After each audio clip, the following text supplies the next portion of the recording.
Hallelujah praise the lord. ख्रीष्टरे मोहर प्रिय भाई और भौणी माने मो पास्टर प्रशांत प्रभु जीशु ख्रीष्टଙ୍କ ଅମୀୟ ପ୍ରେମରେ ଆପଣମାନଙ୍କୁ ସ୍ୱାଗତ ଏବଂ ନମସ୍କାର ଜଣାଉଅଛି। ପରମେଶ୍ୱର ଆମ୍ଭମାନଙ୍କୁ ଆଶୀର୍ବାଦ କରନ୍ତୁ। ଆସନ୍ତୁ ସର୍ବପ୍ରଥମେ ଆପଣର ମସ୍ତକ ନୁଆଇଁ ପିତା ପରମେଶ୍ୱରଙ୍କ ନିକଟରେ ପ୍ରାର୍ଥନା କରିବା। ସ୍ୱର୍ଗୀୟ ପିତା, ତୁମ୍ଭ ନାମ ପବିତ୍ର ବୋଲି ମାନ୍ୟ ହେଉ। ଏହି ସମୟରେ ପିତା ପରମେଶ୍ୱର ଆମ୍ଭେମାନେ ତୁମ୍ଭ ପବିତ୍ର ସିଂହାସନ ମଧ୍ୟକୁ ଆସୁଅଛୁ। ଆମ୍ଭମାନଙ୍କର ପାପ ତୁମ୍ଭ ପବିତ୍ର ରକ୍ତରେ ଧୋଇ ଦିଅ, ଆମମାନଙ୍କୁ ପବିତ୍ର କର। ତୁମର ବାକ୍ୟ ବୁଝିବା ପାଇଁ ହେ ପରମେଶ୍ୱର ଆମ୍ଭମାନଙ୍କୁ ସାହାଯ୍ୟ କର। ତୁମ୍ଭ ପବିତ୍ର ପ୍ରେମରେ ଆମ୍ଭମାନଙ୍କୁ ଭରି ଦିଅ। ତୁମ ପବିତ୍ର ପ୍ରେମରେ ଆମମାନଙ୍କର ଜୀବନ ଭରି ଦିଅ। ତୁମର ଉପସ୍ଥିତି ଅନୁଭବ କରିବା ପାଇଁ ସାହାଯ୍ୟ କର। ଉଦ୍ଧାରକର୍ତ୍ତା ମୃତ୍ୟୁଞ୍ଜୟ ପ୍ରଭୁ ଯୀଶୁ ଖ୍ରୀଷ୍ଟଙ୍କ ନାମରେ ଏହି ପ୍ରାର୍ଥନା ଉତ୍ସର୍ଗ କଲୁ, ଆମେନ୍। ପ୍ରିୟମାନେ, ଅନେକ ସମୟରେ ଆମେ ଭାବୁ, ପ୍ରଭୁ କାହିଁକି ମୋତେ ଦୁଃଖ ଦେଉଛନ୍ତି? ପ୍ରଭୁ ମୋତେ କେବଳ କାହିଁକି ଏତେ ଦୁଃଖ କଷ୍ଟ ଯନ୍ତ୍ରଣା ଦେଉଛନ୍ତି? ଏହି ପୀଡ଼ା କେବଳ ମୋ ନିମନ୍ତେ କାହିଁକି? ଏହି ଶାସ୍ତି, ଏହି କ୍ଲେଶ, ଏହି କଷ୍ଟ ମୋ ପାଇଁ କେବଳ କାହିଁକି? ଏବଂ ଶେଷରେ ଆମେ କହିଥାଉ, ପ୍ରଭୁ ମୋ ପାଇଁ ନାହାନ୍ତି। ମୁଁ ଆଉ କାହିଁକି ପ୍ରାର୍ଥନା କରିବି? ସେ ମୋ ପ୍ରାର୍ଥନା ଶୁଣୁନାହାନ୍ତି। ମୁଁ ଆଉ କାହିଁକି ତାହାଙ୍କୁ ଡାକିବି? ବାସ୍ତବରେ ଆମ୍ଭେମାନେ ଦୁଇଟି ଦୋଷ କରିଅଛୁ। ଅମୃତ ଜଳ ପରିତ୍ୟାଗ କରି ଆପଣା ନିମନ୍ତେ ନାନା କୂପ ଖୋଳିଅଛୁ। ଆପଣା କୂପମାନଙ୍କ ମଧ୍ୟରେ ଅମୃତ ଜଳ ଖୋଜୁଅଛୁ। ଯେତେବେଳେ ସେଠାରେ ଅମୃତ ଜଳ ପାଉନାହୁଁ, ସେତେବେଳେ ଆମ୍ଭେମାନେ କହୁଅଛୁ, ଆମ୍ଭମାନଙ୍କର ପ୍ରାର୍ଥନା ଶୁଣାଯାଉ ନାହିଁ। ପରମେଶ୍ୱର ଆମ୍ଭମାନଙ୍କର ପ୍ରାର୍ଥନା ଶୁଣୁନାହାନ୍ତି। ମୋ ପାଇଁ କେହି ନାହିଁ, କେହି ମୋତେ ପ୍ରେମ କରୁନାହାନ୍ତି, ମୁଁ ଅଲୋଡ଼ା, ମୁଁ ଅଯୋଗ୍ୟ। ଏଇ କଥା ଆମ୍ଭେମାନେ କହୁଅଛୁ। ଯେରେମିୟା 2:13 ପରମେଶ୍ୱର ଏହିପରି କହନ୍ତି, କାରଣ ଆମ୍ଭର ଲୋକମାନେ ଦୁଇଟି ଦୋଷ କରିଅଛନ୍ତି। ସେମାନେ ଅମୃତ ଜଳର ନିର୍ଝର ସ୍ୱରୂପ ଯେ ଆମ୍ଭକୁ ପରିତ୍ୟାଗ କରିଅଛନ୍ତି, ପୁଣି ଆପଣାମାନଙ୍କ ନିମନ୍ତେ ନାନା କୂପ ଖୋଳିଅଛନ୍ତି। ସେସବୁ ଭଗ୍ନ କୂପ ଜଳ ଧାରଣ କରି ନପାରେ। ପ୍ରକୃତରେ ଆମ୍ଭେମାନେ ଆପଣା ପରମେଶ୍ୱରଙ୍କୁ ପରିତ୍ୟାଗ କରି, ପରମେଶ୍ୱରଙ୍କର ଅମୀୟ ପ୍ରେମ, ଅମୀୟ ଶାନ୍ତି ପରିତ୍ୟାଗ କରି ଜଗତରେ କୂପମାନ ଖୋଳି ଆପଣା ଶାନ୍ତି, ଆନନ୍ଦ ଆମେ ଖୋଜୁଛୁ, ଯାହାର ପରିଣାମ ଦୁଃଖ, କଷ୍ଟ, ଯନ୍ତ୍ରଣା, କ୍ଲେଶ। ଏସବୁ ଅର୍ଥାତ୍ ଜଗତ ଏକ ଭଗ୍ନ କୂପ। ଏହି ଜଗତ ଶାନ୍ତିର ଜଳ ଧାରଣ କରି ନପାରେ। ଏଠାରେ ଶାନ୍ତି ମିଳି ନପାରେ, ଆନନ୍ଦ ମିଳି ନପାରେ। କେବଳ ଶାନ୍ତି ଏବଂ ଆନନ୍ଦ ପରମେଶ୍ୱରଙ୍କ ଠାରେ ରହିଛି, ତାହାଙ୍କ ପବିତ୍ର ପାଦ ତଳେ ରହିଛି। କିନ୍ତୁ ତାହାକୁ ପରିତ୍ୟାଗ କରି ଆମେ ନିଜେ ଏହି ଜଗତ ମଧ୍ୟରେ ଖୋଜୁଛୁ। ତେଣୁ ଆଜି ଆମେ ଶାସ୍ତି ପାଉଛୁ। ଯେରେମିୟା ଭବିଷ୍ୟତ ବକ୍ତା 2:19 ଏହିପରି କହନ୍ତି, ତୁମ୍ଭ ନିଜର ଦୁଷ୍ଟତା ତୁମ୍ଭକୁ ଶାସ୍ତି ଦେବ, ତୁମ୍ଭର ବିପଥଗାମିତ୍ୟ ତୁମ୍ଭକୁ ଅନୁସୋଗ କରିବ।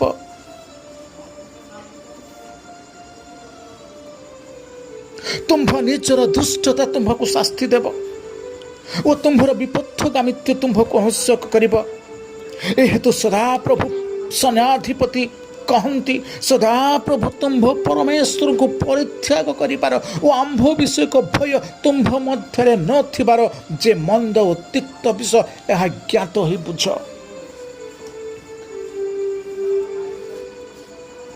ପରମେଶ୍ୱରଙ୍କୁ ଯେତେବେଳେ ଆମେ ପରିତ୍ୟାଗ କରୁଛୁ, ତାହାଙ୍କୁ ଯେତେବେଳେ ଆମେ ଭୟ କରୁନାହୁଁ, ତାହାଙ୍କ ଠାରୁ ଯେତେବେଳେ ଆମେ ଦୂରକୁ ଚାଲି ଯାଉଛୁ, ସେତେବେଳେ ଶାନ୍ତି ଆମମାନଙ୍କ ଜୀବନ ମଧ୍ୟରୁ ଦୂରକୁ ଚାଲି ଯାଇଥାଏ। ଏ କଥା ଆମେ ବୁଝିବା ଉଚିତ। ପୁଣି ଯେରେମିୟା 4:18 ଏହିପରି परमेश्वर कहते तुम्भर आचरण व तुम्भर क्रिया यही सबू तुम्भ प्रति घटाई अच्छी यह तुम्भ दुष्टतार फल। हाँ ताहा तिक्त, हाँ ताहा मर्मभेदक। कारण आमे जो आचरण करुछु, आमे जो कर्म करुछु, क्रिया करुछु, ताहा आम्भमानंक प्रति समस्त दुष्टतार फल अटे। आमे कर्म करुछु, फल पाई दोष देउछु परमेश्वर को। आमे खराब कार्य करुछु, परमेश्वर ठारू दूर को चली जाउछु, किंतु फल निमंते आमे आशा करुछु परमेश्वर निकटरे। जहाँ परमेश्वर आज सह्य करि पारु नाहंती, ताहांकर हृदय आज कष्टरे मर्माहत, ताहा आमानक निमंते ताहांक निमंते तिक्त विषय होई अछि।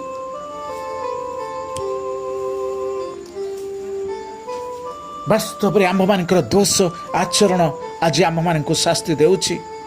आम्भमानकर व्यवहार परमेश्वर को परित्याग करुछि। आम्भमानकर दुष्टता, आम्भमानकर क्रिया कार्य आम्भमानଙ୍କୁ दुख देउछि, कष्ट देउछि, जंत्रणा देउछि।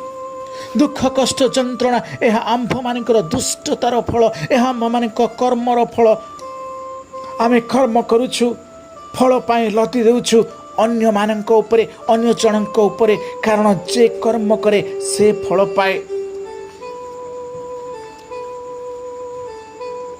तेणु आंभ मानकर ए समस्त दुष्टतार फल अटे। एफिसियो 1:3 पदरे एपरि कहा जाए, ख्रीष्टଙ୍କ ठारे परमेश्वर आंभ मानଙ୍କୁ आशीर्वाद करिअछन्ति। ख्रीष्टଙ୍କ ठारे परमेश्वर आंभ मानଙ୍କୁ आशीर्वाद करिअछन्ति। आंभ मानଙ୍କ प्रभु जीशु ख्रीष्टଙ୍କ ईश्वर ओ पिता धन्य हुंतु। से ख्रीष्टଙ୍କ ठारे आंभ मानଙ୍କୁ समस्त आत्मिक आशीर्वाद द्वारा स्वर्ग रे आशीर्वाद करिअछन्ति। हाँ से आशीर्वाद करिअछन्ति, आत्मिक आशीर्वाद से करिछन्ति। प्रभु जीशु ख्रीष्टଙ୍କ ठारे आंभ मानଙ୍କୁ आशीर्वाद करिछन्ति। आशीर्वाद करिबे नुहे, already he has done, already he has blessed. Yes we are blessed. आंभे आशीर्वाद प्राप्त अटु। से आमको आशीर्वाद करि सारिछन्ति। कारण परमेश्वरଙ୍କର वाक्य ताहांक मुखर निश्रुत वाक्य केबे निष्फल हुए नाही कि निष्फल होई ताहांक निकटକୁ फेरि जाय नाही। जिसाय 55:11 पदरे एपरि कुहाଯାଏ, आंभ मुखरू निर्गत वाक्य सेपरि हेब। परमेश्वर एपरि कहन्ते, आंभ मुखरू निर्गत वाक्य सेपरि हेब, ता निष्फल होई आंभ निकटକୁ फेरि आसिब नाही। मात्र आंभे जहाँ इच्छा करू ता सिद्ध करिब ओ जो कार्य पे आंभे प्रेरण करू तहिरे कृतार्थ हेब। ताहांक वाक्य निष्फल हुए नाही, पुनर्बार ताहांक निकटକୁ फेरिसे नाही, ता सिद्ध हुए कार्य करे। से आशीर्वाद करिअछन्ति, अर्थात आंभ मानଙ୍କୁ आशीर्वाद करिअछन्ति। कारण ताहांक वाक्य जीवंत कार्य साधक, निश्चय कार्य साधन करि पारे। निश्चय मंगल उदया मोहर जीवन जय मोहर पश्चात्गामी हेब। ता परमेश्वर जीवंत वाक्य कहे, कार्य साधक वाक्य कहे। निश्चय मंगल उदया मोर जीवन जय मोर पश्चात्गामी हेब। तेबे निश्चय मंगल उदया मोहर जीवन थिबा जाए मोहर पछे पछे आसीबो। कारण से स्वर्ग रे से ख्रीष्टଙ୍କ ठारे आमानଙ୍କୁ आशीर्वाद करिअछन्ति। मात्र आंभे माने परमेश्वर को परित्याग करी, ताहांक अमृत जल परित्याग करी एही जगत रे निष्फल वस्तु मध्य अमृत जल खोजुछु। परमेश्वर प्रेम को अपेक्षा करी जगतर प्रेम को अपेक्षा करिछु। जगतर प्रेम को आमे अपेक्षा करिछु, परमेश्वर प्रेम को अपेक्षा करी। ए विपथगामित्व, ए परमेश्वर प्रति निर्भय विषय आज आम मानଙ୍କୁ शास्ति देउछि। मोर प्रिय माने, मंडली परित्याग करिबार विषय, प्रार्थना परित्याग करिबार विषय, परस्पर प्रेम परित्याग करिबार विषय, गर्वतंभ अभिमान करी पशिछु आमे आज। कामुकता, प्रतिमा पूजा, शत्रुता, क्रोध, द्वेष, हिंसा, ईर्षा, स्वार्थपरता को निजर पोशाक बनैछु, जाबुड़ी धरिछु, बसिछु आज आंभे माने। कर्णडेर ओ आंभ निकटକୁ आस, शुण तहिरे तुम्भ मानकर प्राण बंचिब, यह सदा प्रभु परमेश्वर कहन्ति। କର୍ଣ୍ଣଟେର ଓ ଆମ୍ଭ ନିକଟକୁ ଆସ। ଶୁଣ, ତହିଁରେ ତୁମ୍ଭମାନଙ୍କର ପ୍ରାଣ ବଞ୍ଚିବ। କାରଣ ଦେଖ, ସଦାପ୍ରଭୁ ପୃଥିବୀ ନିବାସୀ ମାନଙ୍କର ଅପରାଧ ସକାଶେ ସେମାନଙ୍କୁ ଶାସ୍ତି ଦେବା ପାଇଁ ଆପଣା ସ୍ଥାନରୁ ବାହାର ହୋଇ ଆସୁଅଛନ୍ତି। ମୋର ପ୍ରିୟମାନେ, ପରମେଶ୍ୱର ଆଜି ଆମ୍ଭମାନଙ୍କୁ ଶାସ୍ତି ଦେବା ପାଇଁ ଆପଣା ସ୍ଥାନରୁ ବାହାର ହୋଇ ଆସୁଛନ୍ତି। ଯଦି ଆମେ ବିପଥଗାମୀ ହେଉ, ଯଦି ଆମେ ତାହାଙ୍କ ଠାରୁ ଦୂରକୁ ଚାଲିଯାଉ, ସାବଧାନ ମୋର ପ୍ରିୟମାନେ, ସାବଧାନ। ଆଜି ଆମେ କର୍ଣ୍ଣଟେରୁ ଆଜି ଆପଣା କର୍ଣ୍ଣ ବଡ଼ କରି ତାହାଙ୍କ ଆଡ଼କୁ ଆମେ ମେଲାଉ। ସଦାପ୍ରଭୁ ଶାସ୍ତି ଦେବା ପାଇଁ ଆପଣା ସ୍ଥାନରୁ ବାହାର ହୋଇ ଆସୁଅଛନ୍ତି। ଯେରେମିୟା 4:14 ଏପରି କୁହାଯାଏ, ହେ ମନୁଷ୍ୟ, ହେ ଜଗତ, ହେ ଜେରୁସାଲେମ, ଉଦ୍ଧାର ନିମନ୍ତେ ଦୁଷ୍ଟତାରୁ ଆପଣା ହୃଦୟ ଧୁଅ। ହେ ମନୁଷ୍ୟ, ଉଦ୍ଧାର ପାଇବା ନିମନ୍ତେ ଆପଣା ହୃଦୟକୁ ଧୁଅ। ତୁମ୍ଭର ମନ୍ଦ କଳ୍ପନା ସବୁ କେତେ କାଳ ତୁମ୍ଭ ମଧ୍ୟରେ ବାସ କରିବ? କେତେ କାଳ ବାସ କରିବ ତୁମ୍ଭ ମଧ୍ୟରେ ତୁମ୍ଭର ସମସ୍ତ ମନ୍ଦ କଳ୍ପନା ସବୁ? ଜୋଏଲ ଭବିଷ୍ୟତ ବକ୍ତା 2:13 ଏପରି କହନ୍ତି, ହେ ମନୁଷ୍ୟ, ଆପଣା ବସ୍ତ୍ର ନ ଚିରି ଅନ୍ତଃକରଣ ଚିର। ଅନ୍ତଃକରଣ ଚିର। ମୋର ପ୍ରିୟମାନେ, ଆପଣା ବସ୍ତ୍ର ନ ଚିରି ଅନ୍ତଃକରଣ ଚିର। ଓ ସଦାପ୍ରଭୁ ଆପଣମାନଙ୍କର ପରମେଶ୍ୱରଙ୍କ ନିକଟକୁ ଫେରିଆସ। ଆସନ୍ତୁ ମୋର ପ୍ରିୟମାନେ, ଆଜି ଆମ୍ଭେମାନେ ଆପଣାର ଅନ୍ତଃକରଣ ଚିରୁ ସଦାପ୍ରଭୁ ଆପଣମାନଙ୍କର ପରମେଶ୍ୱରଙ୍କ ନିକଟକୁ ଫେରିଆସୁ। ଜୋଏଲ 2:12 ଏପରି କୁହାଯାଏ, ହେ ମନୁଷ୍ୟ, ଏବେ ହିଁ ତୁମ୍ଭେମାନେ ଉପବାସ ରୋଦନ ଓ ବିଳାପ କରି ଆପଣମାନଙ୍କ ସର୍ବାନ୍ତକରଣ ସହିତ ଆମ୍ଭ ନିକଟକୁ ଫେରିଆସ। ହେ ମନୁଷ୍ୟ, ତୁମ୍ଭେ ଫେରିଆସ। ତୁମ୍ଭେ ଆଜି କେଉଁଠାରେ ହେ ମନୁଷ୍ୟ ଉପବାସ କରି ରୋଦନ କରି ବିଳାପ କରି ସର୍ବାନ୍ତ ଅନ୍ତଃକରଣ ଚିରି ତୁମେ ସଦାପ୍ରଭୁଙ୍କ ନିକଟକୁ ଫେରିଆସ। ଏହା ସଦାପ୍ରଭୁ କହନ୍ତି, ମୋର ପ୍ରିୟମାନେ। ହଁ, ସିଂହନରେ ତୁରୀ ବସାଅ ଓ ପବିତ୍ର ଉପବାସ ନିରୂପଣ କର, ମହାସଭା ଆହ୍ୱାନ କର। ଜୋଏଲ 2:15 ଏପରି କୁହାଯାଏ, ହଁ, ସିଂହନରେ ତୁରୀ ବସାଅ, ହୃଦୟରେ ତୁରୀ ବସାଅ, ମୁଖ ବଡ଼ କରି ମେଲାଅ, ତୁରୀ ବସାଅ, ଚିତ୍କାର କର, ଅନ୍ତଃକରଣ ଚିର, ରୋଦନ କର, ବିଳାପ କର, ଉପବାସ କର, ମହାସଭା ଆହ୍ୱାନ କର, ତୁରୀ ବସାଅ। ମୋର ପ୍ରିୟମାନେ, ଆସ ଆମ୍ଭେମାନେ ତୁରୀ ବସାଅ, ଉପବାସ କରୁ, ପ୍ରାର୍ଥନା କରୁ, ରୋଦନ କରୁ, ବିଳାପ କରୁ, ସର୍ବାନ୍ତଃକରଣ ନେଇ ଆପଣା ପରମେଶ୍ୱରଙ୍କ ନିକଟକୁ ଫେରିସାଉ। ପ୍ରକାଶିତ ବାକ୍ୟ 2:5 ପରମେଶ୍ୱର ଏପରି ଆମମାନଙ୍କୁ କୁହନ୍ତି, ମୋର ପ୍ରିୟମାନେ, ଆସନ୍ତୁ, କେଉଁଠାରୁ ଆମ୍ଭମାନଙ୍କର ପତନ ହୋଇଛି ତାହା ସ୍ମରଣ କରି ମନ ପରିବର୍ତ୍ତନ କରୁ। ହେ ମନୁଷ୍ୟ, କେଉଁଠାରେ ତୁମ୍ଭର ପତନ ହେଇଛି ତାହା ସ୍ମରଣ କରି ତୁମେ ମନ ପରିବର୍ତ୍ତନ କରି ଫେରିଆସ। ମନ, ପ୍ରାଣ, ଶରୀର ତୁମ୍ଭେ ଆମ୍ଭ ନିକଟରେ ସମର୍ପଣ କର। ନିଜକୁ ପ୍ରଭୁଙ୍କ ଗୃହ ଭାବରେ ଆଉ ଥରେ ନିର୍ମାଣ କର। ପର୍ବତକୁ ଯାଇ କାଷ୍ଠ ଆଣ, ଗୃହକୁ ପୁନଃନିର୍ମାଣ କର। ଆସନ୍ତୁ ମୋର ପ୍ରିୟମାନେ, କେଉଁଠାରେ ପତନ ହେଇଛି ଆମ୍ଭମାନଙ୍କର ତାହା ଆମ୍ଭେ ଖୋଜିବା, ତାହା ଆମେ ସ୍ମରଣ କରିବା, ମନକୁ ପରିବର୍ତ୍ତନ କରିବା, ଆମେ ପ୍ରଭୁଙ୍କ ନିକଟକୁ ଫେରି ଆସିବା, ମନ, ପ୍ରାଣ, ଶରୀର ପରମେଶ୍ୱରଙ୍କ ନିକଟରେ ସମର୍ପଣ କରିବା, ନିଜକୁ ପ୍ରଭୁଙ୍କ ଗୃହ ଭାବରେ ଆଉ ଥରେ ନିର୍ମାଣ କରିବା, ପରମେଶ୍ୱରଙ୍କ ନିକଟରେ ଜୀବନକୁ ସମର୍ପଣ କରିବା। ପର୍ବତକୁ ଯାଇ ପୁନର୍ବାର କାଷ୍ଠ ଆଣି ଆମେ ଏକ ନୂତନ ଗୃହ ପରମେଶ୍ୱରଙ୍କ ନିମନ୍ତେ ନିର୍ମାଣ କରିବା। ଏହି ଗୃହକୁ ପୁନର୍ନିର୍ମାଣ କରିବା, ତାହାଙ୍କର ଏକ ପବିତ୍ର ସୁଗ୍ରାହ୍ୟ ଗୃହ ରୂପରେ ଆମେ ଏହି ଗୃହକୁ ନିର୍ମାଣ କରିବା। ଆଉ ଥରେ ଆମ୍ଭମାନଙ୍କର ସ୍ୱାର୍ଥ, ହିଂସା, ଦ୍ୱେଷ, ଗର୍ବ, ହିଂସାକୁ କାଷ୍ଠ ଦ୍ୱାରା ଜୀବନ୍ତ ବଳିଦାନ କରି ଏକ ନୂତନ ଗୃହ ନିର୍ମାଣ କରୁ। ପ୍ରଭୁଙ୍କ ଉଦ୍ଦେଶ୍ୟରେ ଏହି ମନ୍ଦିର ଅର୍ଥାତ୍ ଶରୀରକୁ ସଜୀବ, ପବିତ୍ର ଏବଂ ସୁଗ୍ରାହ୍ୟ ବଳି ରୂପେ ଉତ୍ସର୍ଗ କରୁ। ଆସନ୍ତୁ आंभ मानकर एही शरीर को अर्थात मन प्राण आत्मा को नूतन भाव नूतन दिन रे नूतन करी ताहांक उद्देश्य रे गढ़ी तोलु सर्वदा ताहांक शक्तिर अन्वेषण करू सर्वदा ताहांक मुखर अन्वेषण करू सर्वदा क्रूस उपरे लक्ष्य रखू। जिसाय भविष्यत वक्ता 43 अध्याय 18 रे एपरि कहंत आसु हे मनुष्य आस आम्भे माने आद्य विषय सब स्मरण न करी पुरातन विषय सब विवेचना न करी नूतन विषय सब करो। आसु हे मनुष्य तुम्हें आस आद्य विषय स्मरण कर नाही आद्य से पुरातन विषय सब विवेचना कर नाही नूतन विषय तुम्हें कर।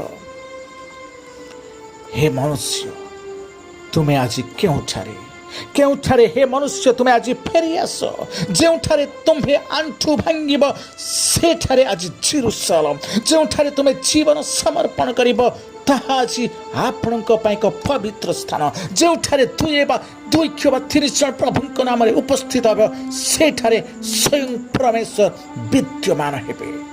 हे मनुष्य तुम्हें फेरी आस तुम्हें आज केउठारे तुम्हें कहीं पुरातन स्वभाव सब धरी बसीछ आस आज तुम्हें फेरी आस परमेश्वर निकट को तुम्हें आज केउठारे हे मनुष्य तुम्हें फेरी आस आज आंठू भांग परमेश्वर निकट रे कारण तुम्हें जेउठारे आंठू भांगिब मन परिवर्तन करी जीवन को समर्पण करी ताहा हेब आपणक पई जेरुसलेम जेउठारे तुम्हें आपणा जीवन समर्पण करिब ताहा हेब ईश्वरक पवित्र स्थान जेउठारे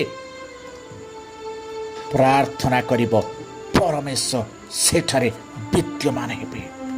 कारण तुम्भे माने निजे निजर नुह आम्भे माने निजे निजर नुह तुम्भे कि जान नाही जे तुम्भे माने ईश्वर मंदिर आ ईश्वर आत्मा तुम्भ मान अंतर रे वास करंती आम्भे कोन जानि ना हो जे आम्हा मान शरीर होची ईश्वर मंदिर आम्हा मान एही शरीर मध्य परमेश्वर वास करंती आम्हा मान हृदय मध्य आम मंदिर मध्य परमेश्वर वास करंती कारण आम मान एही अंतर रे परमेश्वर वास करंती एहाकु जे नष्ट करिब ईश्वर ताहाकु नष्ट करिवे कारण ईश्वर मंदिर पवित्र एवं से मंदिर तुम्भे माने वास्तव में गौरवर विषय मोर प्रिय माने कारण ईश्वर मंदिर मो ईश्वर मंदिर आपण ईश्वर मंदिर आमे समस्त मनुष्य जगत एहाकु जे नष्ट करिब परमेश्वर ताहाको नष्ट करिवे तेणु आम्भे माने पुरातन विषय सब लोप करी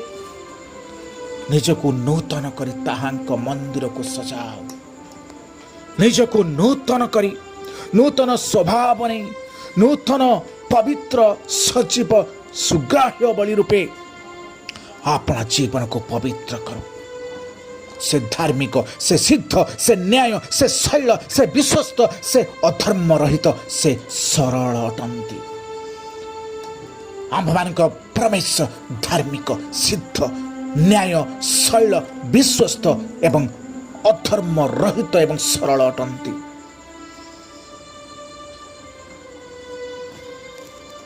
हे मनुष्य निजको नम्र करी अनुताप कर तुम्हें फेरी आस परमेश्वर निकट को सही पवित्र धार्मिक सिद्ध न्याय शैल परमेश्वर निकट को आसतु आम निजको नम्र करी अनुताप हृदय ने मन फेराय ताहांक निकट को फेरी साओ वाक्य मनस्योग करू ताहांक विधि पालन करू ताहांक निकट को फेरी साओ रोदन करू विलाप करी ताहांक निकट को फेरी साओ।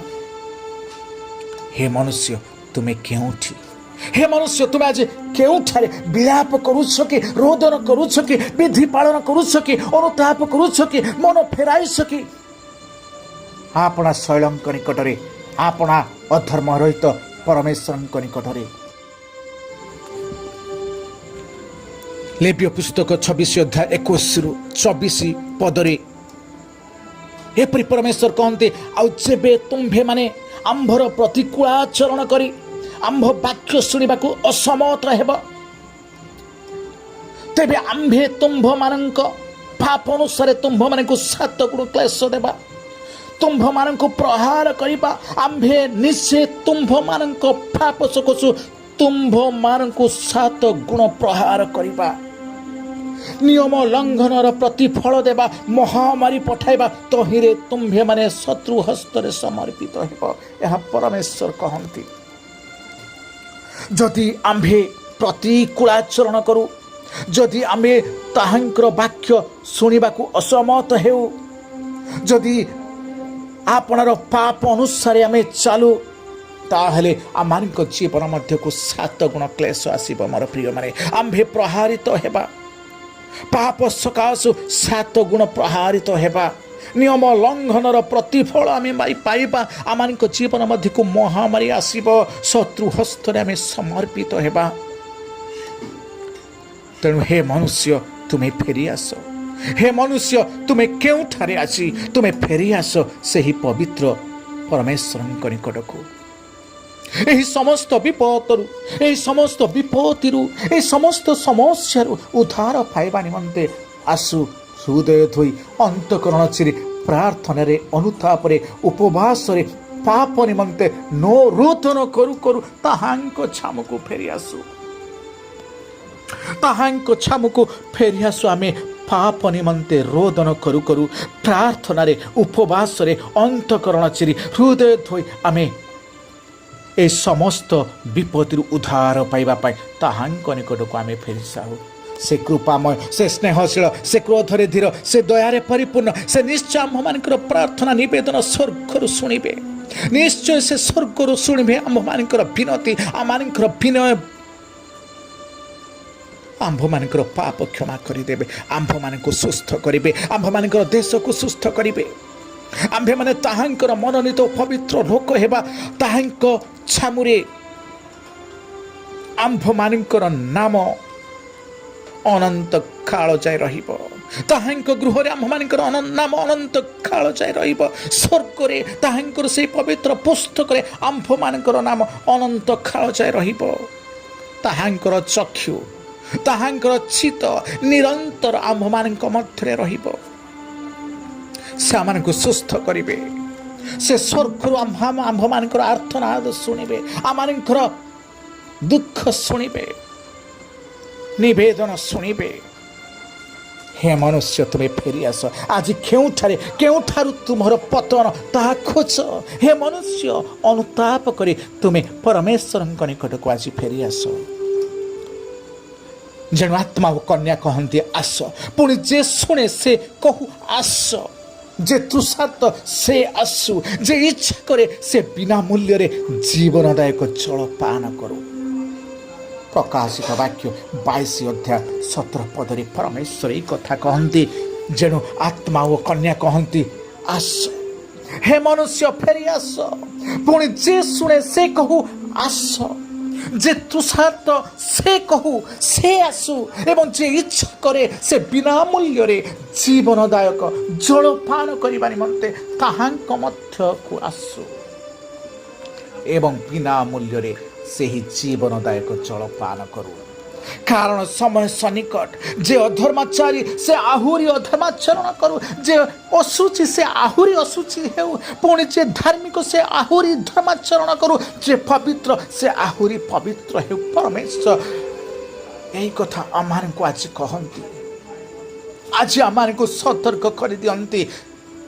ପ୍ରକାଶିତ ବାକ୍ୟ 22 ଅଧ୍ୟାୟ 11 ପଦରେ ଯେ ଅଧର୍ମାଚାରୀ ସେ ଆହୁରି ଅଧର୍ମାଚରଣ କରୁ, ଯେ ଅଶୁଚି ସେ ଆହୁରି ଅଶୁଚି ହେଉ, ଯେ ପବିତ୍ର ଆହୁରି ପବିତ୍ର ହେଉ। ଆସନ୍ତୁ ତାହାଙ୍କ ନିକଟରେ ଆମେ ପବିତ୍ର ହେବା, ତାହାଙ୍କର ବିଧି ସକଳ ଆମେ ପାଳନ କରିବା। ସେହି ଅଧର୍ମ ରହିତ ପିତା ପରମେଶ୍ୱରଙ୍କ ନିକଟକୁ ଆପଣା ଜୀବନ ପବିତ୍ର ସୁଗ୍ରାହ୍ୟ ବଳି ରୂପେ ଉତ୍ସର୍ଗ କରିବା, ତାହାଙ୍କ ନିକଟକୁ ଫେରି ଆସିବା। ସେ ଆଜି ଆମମାନଙ୍କୁ କହୁଛନ୍ତି, ହେ ମନୁଷ୍ୟ, ତୁମେ ଆଜି କେଉଁଠାରେ? ତୁମେ ମୋ ନିକଟକୁ ଫେରି ଆସ। ଆମେ ତାହାଙ୍କ ନିକଟକୁ ଆଜି ଫେରିଯାଉ, କାରଣ ଆମେ ତାହାଙ୍କ ନିକଟରୁ ବହୁତ ଦୂରକୁ ଚାଲି ଯାଉଛୁ। ସେ ଆଜି ଆମମାନଙ୍କ ହୃଦୟ ମଧ୍ୟରେ ଦ୍ୱାର ଠକ୍ ଠକ୍ କରି ଆଜି ଆମମାନଙ୍କୁ ଆହ୍ୱାନ କରି କହୁଛନ୍ତି, ହେ ମନୁଷ୍ୟ, ତୁମେ ଆଜି କେଉଁଠାରେ? ତୁମେ ଫେରି ଆସ ମୋ ନିକଟକୁ। ମୁଁ ତୁମକୁ ସୁସ୍ଥ କରିବି, ମୁଁ ତୁମର ନିବେଦନ ଶୁଣିବି, ତୁମ୍ଭେ ଆମ୍ଭର ଲୋକ ହେବ, ଆମ୍ଭେ ତୁମ୍ଭର ପରମେଶ୍ୱର ହେବା। ସେ ଆଜି ଆମମାନଙ୍କୁ ଡାକୁଛନ୍ତି ମୋର ପ୍ରିୟମାନେ। ଆଜି ଆମେମାନେ କେଉଁଠାରେ, ଆସନ୍ତୁ ନିଜକୁ ପ୍ରଶ୍ନ କରିବା, ଆଜି ଆମେମାନେ କେଉଁଠାରେ ଆଜି ଅଛୁ ମୋର ପ୍ରିୟମାନେ।